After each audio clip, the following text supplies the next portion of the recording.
Okay, dear students, this is our lecture for images and plane mirrors. Images and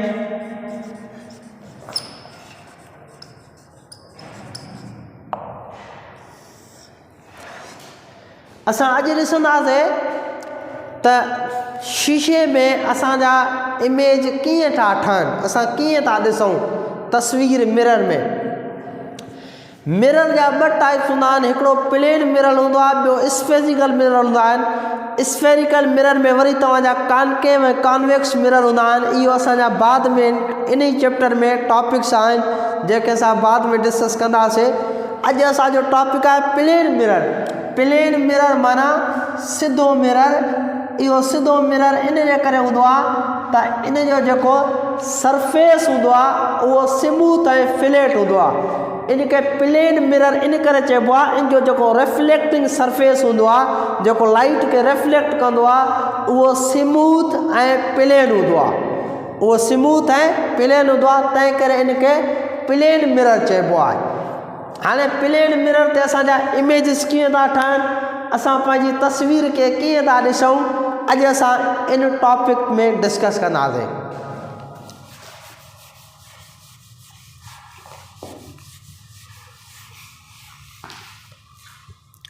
असां इहा activity class में बि perform कंदासीं, practical ॾिसंदासीं। हिते असां सिर्फ़ु लर्न था कयूं थियोरेटिकली। त तव्हां जेॾी महिल शीशे जे साम्हूं अचो था त इहा असल में छा थींदो आहे, मल्टीपल रिफ्लेक्शन ऑफ लाइट आहे। Multiple reflection of light waves आहिनि। मिसाल तौर ते सभ खां पहिरियां उहा जिथां रोशनी अचे थी सोर्स मां, उहा तव्हां ते पवे थी। तव्हां उनखे रिफ्लेक्ट कयो था, उहा मिरर जी तरफ़ रिफ्लेक्शन थिए थी, लाइट मिरर जी तरफ़ वञे थी। मिरर में वञण खां पोइ वरी इहा लाइट तव्हांजी अखि में अचे थी, मिरर खां रिफ्लेक्ट थी करे अखि में अचे थी। एज़ अ रिज़ल्ट तव्हां मिरर में पंहिंजो इमेज ॾिसो था। तव्हां मिरर में इनखे चइबो आहे मल्टीपल रिफ्लेक्शंस ऑफ लाइट। पहिरियां तव्हांखे लाइट टच थी, तव्हां खां रिफ्लेक्ट थी करे मिरर ॾे वई, मिरर मां वरी रिफ्लेक्ट थी करे तव्हांजी अखि में आई। इहा मल्टीपल रिफ्लेक्शन्स आहिनि लाइट जूं, जंहिं करे तव्हां इमेज खे शीशे में ॾिठो। हाणे असां इमेज कीअं ॾिसंदा आहियूं प्लेन मिरर जे साम्हूं। तव्हां शीशे जे साम्हूं बीहो, तव्हां इहा ॻाल्हि नोट कंदव त तव्हां जेतिरो डिस्टेंस तव्हांजो शीशे खां परे बीठा आहियो, ओतिरो ई डिस्टेंस तव्हांखे नज़र ईंदो शीशे जे पुठियां। हालांकि तव्हां उन मिरर खे, मिरर रिफ्लेक्टर्स आहिनि लाइट वेव जा, मिरर रोशनी खे रिफ्लेक्ट कंदा आहिनि। तव्हां उन मिरर जे पुठियां, तव्हां उन मिरर खे वाल सां अटैच करे छॾियो। मिरर जे पुठियां या उन वाल जे पुठियां कुझु बि कोन्हे, पर तव्हांखे सॼो इमेज नज़र ईंदो। उहो छो थो नज़र अचे, because of the reflection of light. अच्छा, इन में तव्हां ईअं ॾिसंदव, तव्हां जेकॾहिं तव्हांखे पंहिंजी साॻी पिक्चर नज़र ईंदी, पर तव्हां जेकॾहिं लेफ्ट ईयर खे पकड़ियो था त तव्हां इमेज में ईअं ॾिसंदव त तव्हांजो उतां राइट ईयर पकड़ियल हूंदो। इनखे लेटरली इन्वर्टेड चइबो आहे या लेफ्ट राइट चेंजिंग चइबो आहे, लेटरली इन्वर्टेड चइबो आहे। त तव्हां हिते लेफ्ट ते हूंदव त इमेज तव्हांखे राइट में नज़र ईंदो।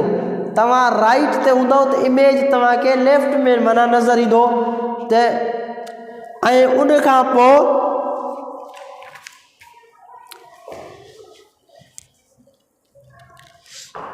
जेतिरो बि तव्हां मिरर खां परे हूंदव या जेतिरी तव्हां मूवमेंट मिरर जे साम्हूं कंदव, ओतिरी ई मूवमेंट, ओतिरो ई डिस्टेंस तव्हांखे मिरर जे परे इमेज में इहो नज़र ईंदो।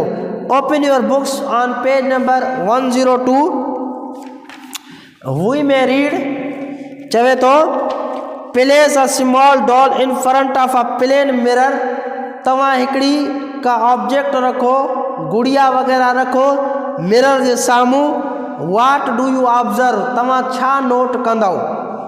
You see another doll in the mirror, तव्हांखे हिकिड़ी ॿी मिरर में शीशे में ॿी गुड़िया नज़र ईंदी। It appears to be exactly the same as the doll in front of the mirror, तव्हांखे उहा साॻी गुड़िया नज़र ईंदी जेका मिरर जे साम्हूं आहे, मिरर जे परियां बि तव्हांखे उहा साॻी गुड़िया नज़र ईंदी। The colours of its dress are identical, उन जी ड्रेसिंग वग़ैरह कलर सभु कुझु सेम हूंदा। You would also note that it would appear to be as much the behind the mirror as the doll is in front, तव्हांखे इहा ॻाल्हि बि नज़र ईंदी त जेतिरो तव्हां मिरर जो डिस्टेंस आहे, तव्हांजो डिस्टेंस इन फ्रंट आहे, ओतिरो ई डिस्टेंस बैकवर्ड में तव्हांखे नज़र ईंदो।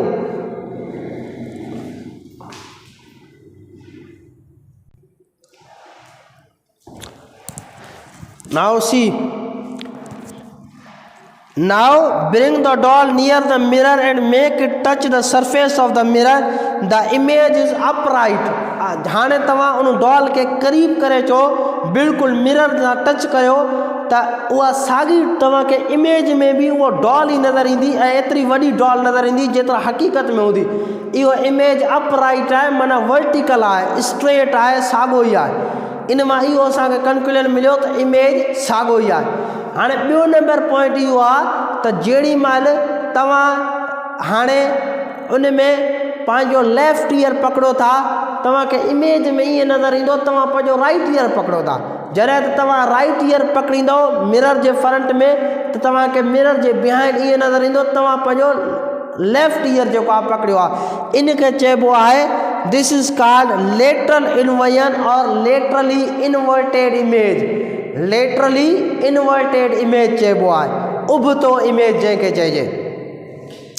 Now move the doll a bit away from the mirror, जेतिरो तव्हां डिस्टेंस हेॾे ट्रेवल कंदो, मिरर जे फ्रंट में मूवमेंट कंदा रहंदो, ओतिरो ई डिस्टेंस इमेज में तव्हांखे चेंज थींदे नज़र अचे थो। इहो तव्हां मिरर में करे ॾिसो था एक्टिविटी, इहो आहे you can do at your ओन।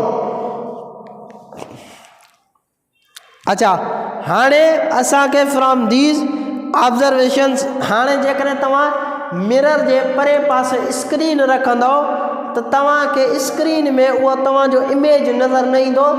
इन जो मतिलबु इहो आहे त इहो इमेज वर्चुअल आहे। इमेज वर्चुअल मां मुराद प्लेन मिरर जो इमेज हमेशह वर्चुअल हूंदो आहे, माना रियल न हूंदो आहे। माना तव्हांखे ख़बर आहे हिते जेका दीवार हुई, दीवार ते मिरर लॻल हुयो, दीवार खां परियां त कुझु ई कोन्हे, पोइ बि तव्हां जेको आहे त तव्हांखे पंहिंजो इमेज नज़र थो अचे ऐं उहो इमेज बिहाइंड द मिरर थो अचे, मिरर जे पोयां नज़र थो अचे त। ऐं उनखे जेकॾहिं स्क्रीन में असां ॾिसंदासीं, ॿी का स्क्रीन लॻायूं त उते असांजो इमेज असांखे नज़र न ईंदो।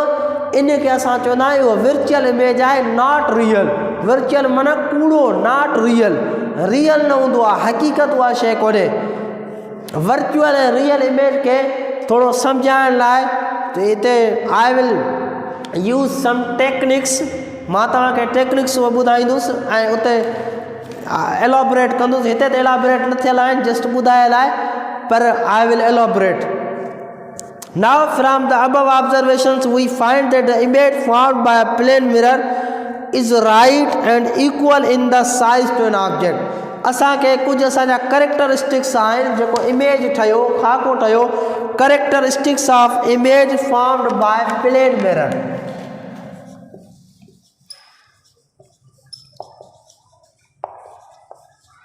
Characteristics of image formed by plane mirror। कुछ करेक्टरिस्टिक्स आहिनि जेको इमेज खाको ठहे तो प्लेन मिरर में, उनजा करेक्टरिस्टिक्स। इमेज साइज, जेका तव्हां साइज ॾिठी इमेज जी, खाके जी मिरर जे पुठियां, उहा सेम हुई जेके मिरर जे अॻियां हक़ीक़त में जेको ऑब्जेक्ट हुयो। मिसाल तौर हकीकत में जेका डॉल हुई शीशे में ओतरी साइज डॉल जी नज़र आई, माना image size is equal to object size. पहली नंबर पॉइंट या। बी नंबर पॉइंट या image distance from the mirror.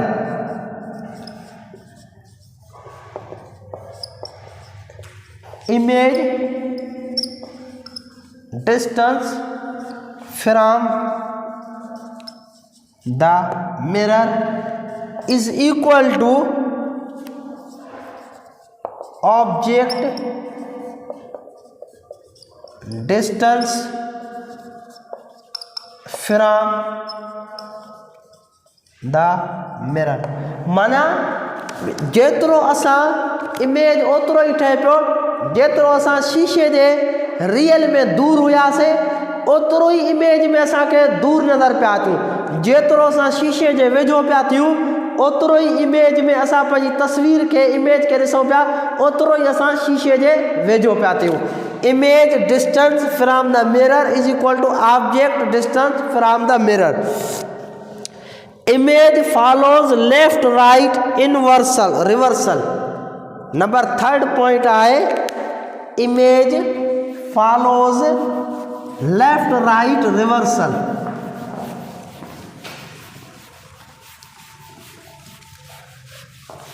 Number third point आए image follows left right reversal. जै के असां लेटरली इन्वर्टेड भी चौदह आहियूं।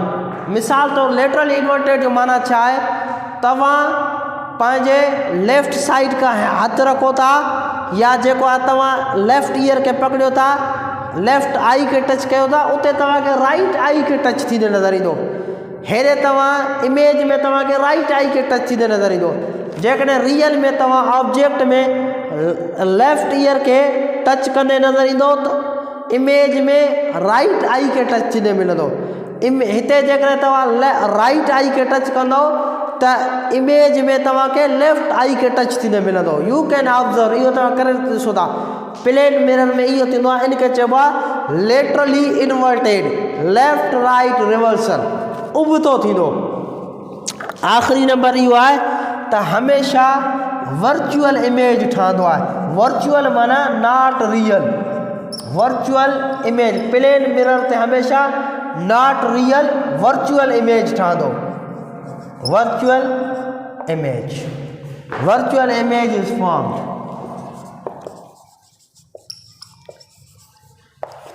हाणे वर्चुअल इमेज जी तव्हांखे डेफिनेशन ॿुधाए, अहिड़ो इमेज जेको स्क्रीन में नज़र न अचे, अहिड़ो इमेज मिरर जे पुठियां तव्हां स्क्रीन लॻायो साइड ते त उन स्क्रीन में जेको मिरर में तव्हांखे इमेज नज़र थो अचे उहो स्क्रीन में तव्हांखे इमेज नज़र न ईंदो।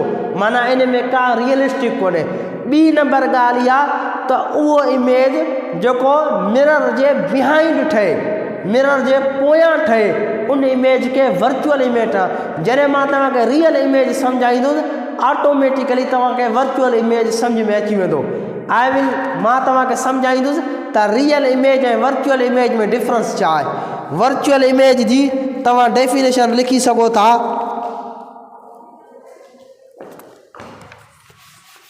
For your clarification, virtual image जी हाणे ये 4 पॉइंट असांखे मिलिया। करेक्टरिस्टिक्स हुया प्लेन मिरर जा, सादो शीशो, आम शीशो जंहिंखे चइजे। इन जो अपोजिट हूंदो आहे स्फेरिकल मिरर्स, जंहिंमें कॉनकेव ऐं कॉन्वेक्स मिरर अचनि था। उहे असां बाद में टॉपिक डिस्कस कंदासीं।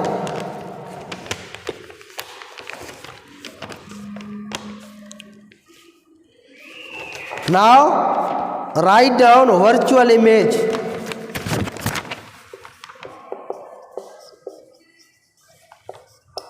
Virtual image definition. image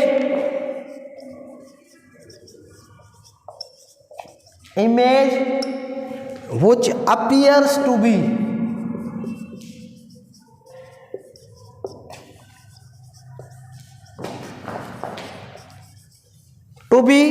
formed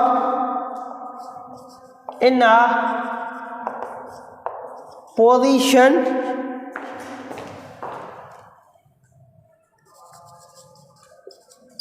somewhere behind the mirror. Virtual image is image which appears to be formed in a position somewhere behind the mirror.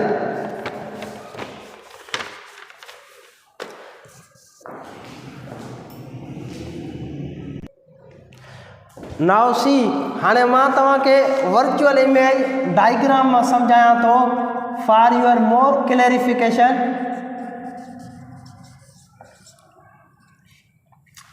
For instance, हिन point ते तव्हां ॾिसो त हिते को छोकिरो बीठो आहे, हे बॉय जो हेड आहे, हिते तव्हांजो प्लेन मिरर आहे, शीशो। हाणे इन जे जेकॾहिं लाइट हिते किरे थी, स्ट्राइक थी थिए त उहा लाइट टकराए थी मिरर सां, उन मिरर सां रिफ्लेक्ट करण खां पोइ लाइट जा ॿ यानी ॿिनि उन्हनि में उहा लाइट छा थी करे, हे लाइट जी रिफ्लेक्शन्स थी थिए।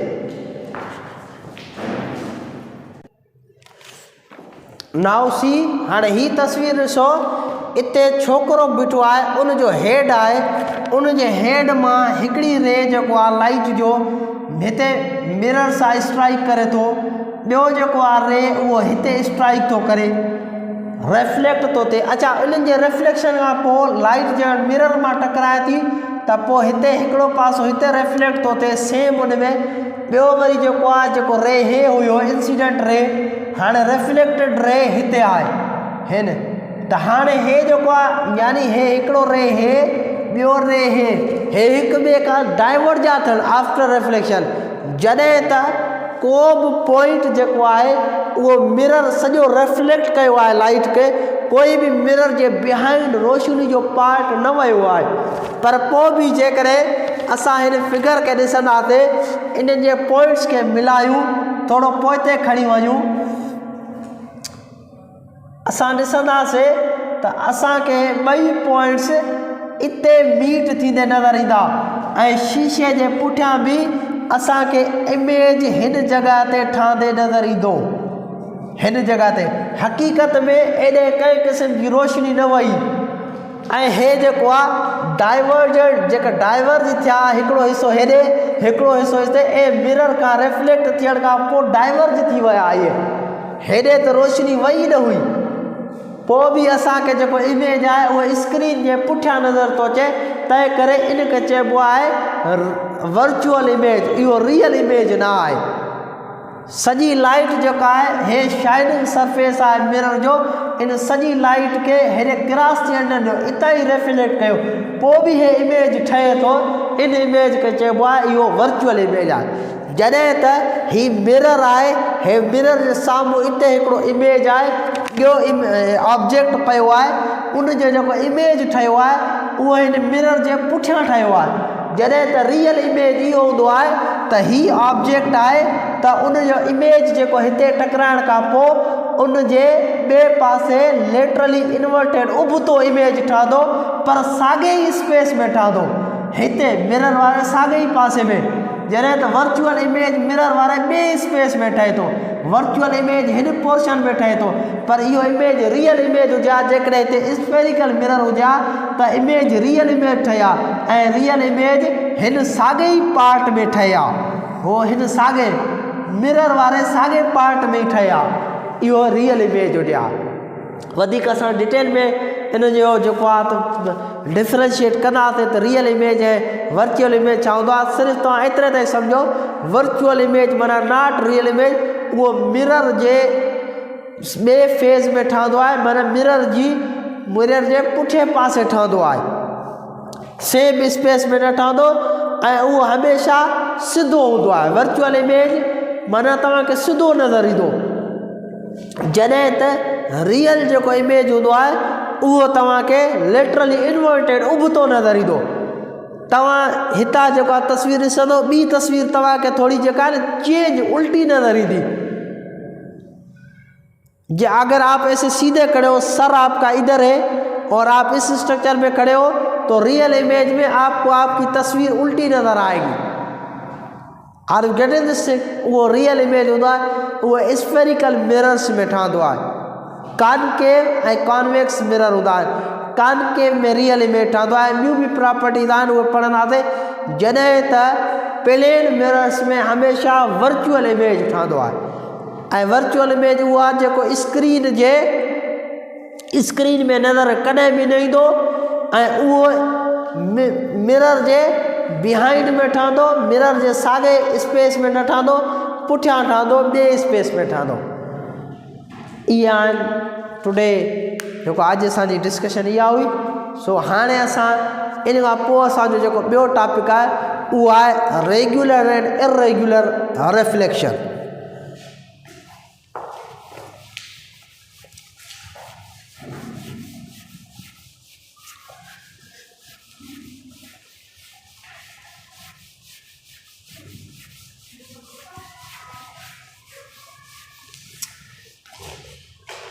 रेगुलर ऐं इरेगुलर रिफ्लेक्शन। हाणे रिफ्लेक्शन लाइ तव्हां थोरो सम्झी छॾो। मिसाल जे तौर ते ही तव्हांजो प्लेन आहे, मिरर वग़ैरह आहे।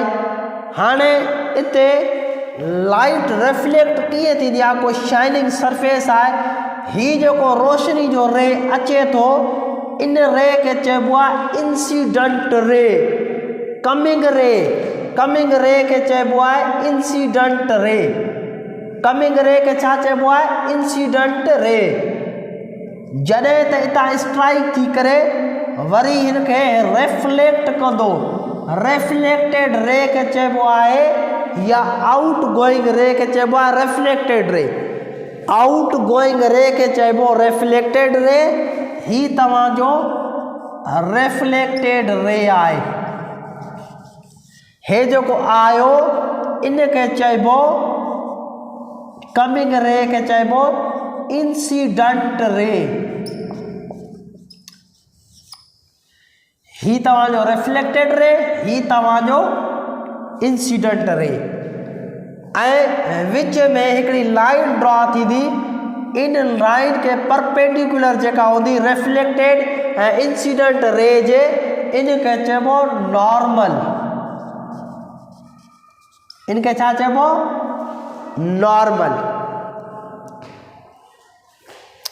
असां वटि ॿ लॉज आहिनि, लॉज ऑफ रिफ्लेक्शन जंहिंखे चइबो आहे। उन लॉज ऑफ रिफ्लेक्शन में इहो आहे इंसीडेंट रे ऐं रिफ्लेक्टेड रे, इन्हनि जो जेको एंगल हूंदो उहो हमेशह बराबरि हूंदो। इंसीडेंट रे ऐं रिफ्लेक्टेड रे जो एंगल हमेशह बराबरि हूंदो। इहो फर्स्ट प्रॉपर्टी आहे लॉज ऑफ रिफ्लेक्शन जी। तव्हां जेकॾहिं हे तव्हांजो 40 डिग्री हूंदो त ही बि तव्हांजो 40 डिग्री हूंदो। ॿियो नंबर पॉइंट इहो आहे त इंसीडेंट रे, रिफ्लेक्टेड रे ऐं ही जेको नॉर्मल पॉइंट आहे, इहे हमेशह सेम प्लेन ते लाइ कंदा आहिनि। हाणे हिते प्लेन मां मुराद मिरर या शीशो वग़ैरह न आहे, प्लेन मां मुराद हे प्लेन आहे। इन साॻे प्लेन ते इहे टई छा कंदा? लाइ कंदा। हे प्लेन आहे रिफ्लेक्टेड रे, इंसीडेंट रे, नॉर्मल ऐं रिफ्लेक्टेड रे। इहे तव्हांजा टई सेम प्लेन ते लाइ कंदा। हाणे हे प्लेन आहे, माना हिकु ई पासे हूंदा ऐं ही जेको आहे हमेशह नॉर्मल जेको हूंदो उहो परपेंडिकुलर हूंदो to the reflected and incident ray जे। The angle of incidence is equal to the angle of reflection. The incident ray, the reflected ray and the normal all lie in the same plane. ये ब conditions आए. Conditions कहिड़ियूं आहिनि? इनके law of reflection चइबो आहे. The angle of incidence. अच्छा, ही जिते पॉइंट जाते मीटिंग पॉइंट आहे, जिते लाइट मिलंदी आहे, स्ट्राइक कंदी आहे, इनके चइबो आहे पॉइंट ऑफ इंसिडेंस. जाते लाइट ऑब्जेक्ट हिट कंदी आहे, टकराईंदी आहे, इनके चइबो आहे पॉइंट ऑफ इंसिडेंस. ठीक, पॉइंट ऑफ इंसिडेंस. ही तव्हांजो पॉइंट ऑफ इंसिडेंस आहे. Point of incidence. Law of reflection कहिड़ा आहिनि? द एंगल ऑफ, हिकिड़ो इहो आहे, the angle of incidence is equal to the angle of reflection. The angle of incidence is equal to the angle of reflection. The incident ray है number 1 point, है number 2. The incident ray, reflected ray and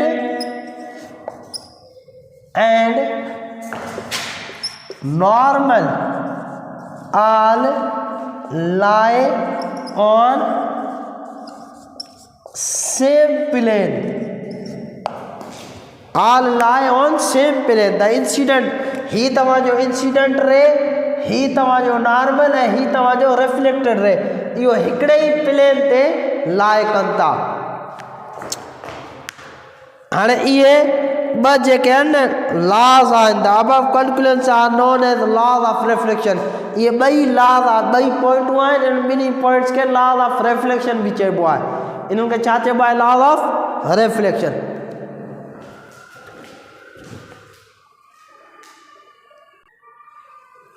हाणे असांजो topic आहे regular and irregular reflection. Regular and irregular reflection. असल में जड़ी महिल light shiny ऐं स्मूथ सरफेस सां टकराईंदी आहे त पोइ रेग्युलर रिफ्लेक्शन थींदो आहे. जड़ी महिल अनइवन ऐं अनपैरेलल सरफेस हूंदा आहिनि त उन्हनि सां लाइट टकराईंदी आहे त पोइ इरेग्युलर रिफ्लेक्शन थींदी आहे. मिसाल तौर ते रेग्युलर रिफ्लेक्शन ईअं आहे त हीअ ॾिसो लाइट जा रेज़ आहिनि.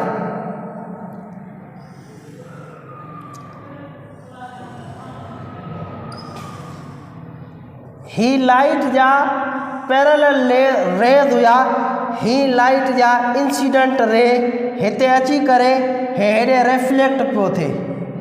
ही तव्हांजो लाइट जो रे इंसिडेंट आहे, हे तव्हांजो रिफ्लेक्ट पियो थिए. ही तव्हांजो लाइट जो इंसिडेंट रे आहे, ही तव्हांजो हेॾे रिफ्लेक्ट पियो थिए. हाणे रेग्युलर आहे छो त ही जेको सरफेस आहे उहो शाइनी सरफेस आहे, जीअं मिरर वग़ैरह जो हूंदो आहे. तव्हां नोट कयो हूंदो त जेको बीठल पाणी हूंदो आहे, उन बीठल पाणी जे साम्हूं जेकॾहिं को वण वग़ैरह हुजे, तव्हां मिरर्स वग़ैरह में ॾिठो अथव, उन वण जी तस्वीर वरी जेका तव्हांखे पाणी में बि नज़र ईंदी आहे. इहो छाजे करे? उहो शाइनी सरफेस हूंदो आहे, उन सां जीअं रोशनी पवंदी आहे त उहा रेग्युलर रिफ्लेक्शन थींदी आहे. जॾहिं त इरेग्युलर रिफ्लेक्शन ईअं आहे, मिसाल तौर ते ही तव्हांजो स्मूथ जेको आहे सरफेस न आहे. स्मूथ सरफेस न हुजण जे करे लाइट जेकॾहिं हितां टकराईंदी त ही हिते रिफ्लेक्ट थींदो, पर जेकॾहिं हितां टकराईंदो त ही हिते रिफ्लेक्ट थींदो, ऐं वरी जेकॾहिं लाइट जो रे हिते टकराईंदो त ही हिते रिफ्लेक्ट थींदो. हाणे हे ॾिसो ही तव्हांजो इंसिडेंट रे आहे, इन जो ही तव्हांजो रिफ्लेक्टेड रे आहे, ही तव्हांजो इंसिडेंट रे, ही तव्हांजो रिफ्लेक्टेड रे, ही तव्हांजो इंसिडेंट रे आहे, हिते टकराए थो त ही तव्हांजो रिफ्लेक्टेड रे। हाणे हिन में जीअं ई पैरेलल रेज़ अचनि था उहे पैरेलल ई वञनि था। स्मूथ सरफेस आहे, शाइनी सरफेस आहे, इनखे रेगुलर रिफ्लेक्शन चइबो, पर हिन खे इरेगुलर रिफ्लेक्शन चइबो। सरफेस सिधो न आहे, अनइवन आहे, पोइ जिते लाइट जो रे टकराए थो उतां ई उहो रिफ्लेक्ट थो थिए, वरी जिते टकराए थो उतां ई रिफ्लेक्ट थो थिए, वरी जिते टकराए थो उतां ई रिफ्लेक्ट थो थिए। हिते हिकिड़ो इंट्रस्टिंग क्वेश्चन क्रिएट थींदो आहे, छा भला रेगुलर रिफ्लेक्शन में त लॉज ऑफ रिफ्लेक्शन सेटिस्फाई थियनि था। इंसिडेंट रे ऐं रिफ्लेक्टेड रे सेम जेको आहे एंगल इन्हनि जा बराबरि आहिनि। हे इन जो एंगल बराबरि, हिते एंगल बराबरि, हिते एंगल बराबरि, छा हिते बि एंगल बराबरि थींदा? एंगल ऑफ रिफ्लेक्शन जेका लाइट करे थी ऐं इंसिडेंट करे थी उनजो ऐं रिफ्लेक्टेड, हा हिते बि एंगल बराबरि हूंदा। छो बराबरि हूंदा? उनजो रीज़न इहो आहे त जंहिं पॉइंट सां हे इंसिडेंट थो थिए, हे रिफ्लेक्ट बि उन जे पॉइंट जे मुताबिक़ ई एंगल ठहे थो, एंगल उन जे पॉइंट जे मुताबिक़ ठहे थो।